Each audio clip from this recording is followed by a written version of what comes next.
Bonjour, dans ce vidéo, on va traiter la continuité sur un intervalle. Donc, on commence par petit 1, propriété. Donc, image d'un segment. Image d'un segment par une fonction continue est un segment.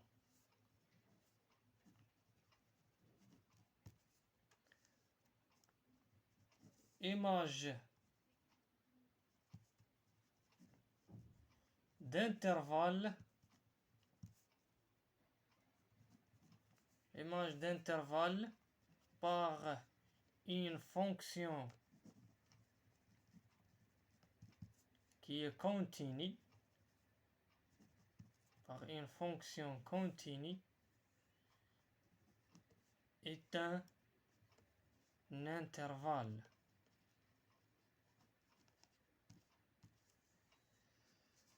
Donc, après cette propriété, on passe à petit 2, détermination image d'intervalle par une fonction continue.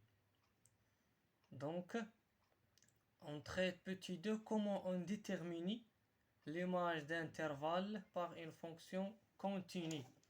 Petit 2, donc on traite deux tableaux. Donc on traite l'image d'un intervalle par une fonction continue. On a deux cas. Lorsque f est continue et strictement décroissante. Donc premier cas, f est continue et strictement croissante. Et la deuxième cas, lorsque f est continue et strictement décroissante. Donc comment on détermine l'image d'intervalle? Donc on commence par le premier cas, lorsque f est continue et strictement croissante.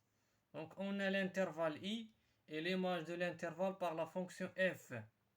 Donc on a quatre intervalles, AB fermé, AB fermé de A et ouvert de B, AB fermé de B ouvert de A et AB il est ouvert de A et B.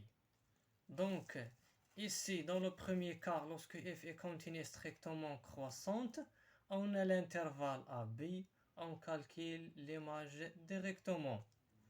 Par exemple, AB fermé, l'image de cet intervalle, c'est l'image de A par la fonction f et l'image de B.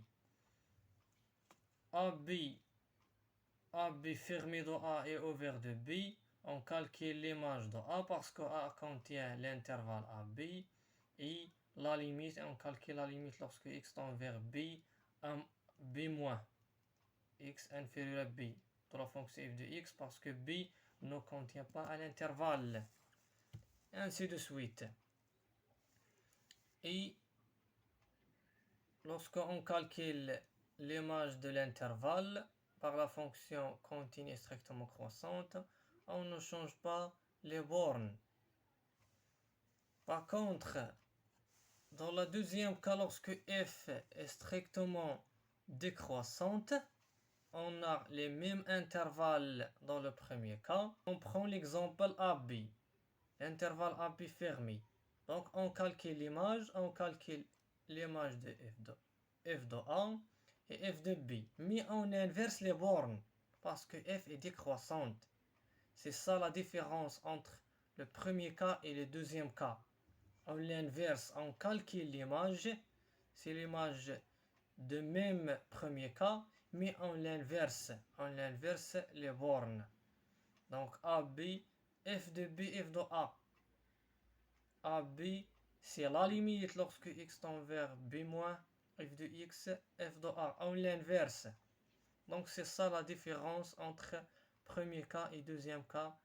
En premier cas, lorsque f est strictement croissante, on ne change pas les bornes, on calcule directement l'image de l'intervalle.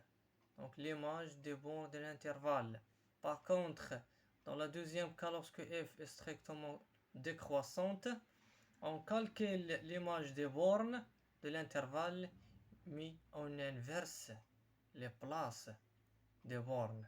Donc ici, on a terminé ce vidéo. À tout à l'heure à un autre vidéo.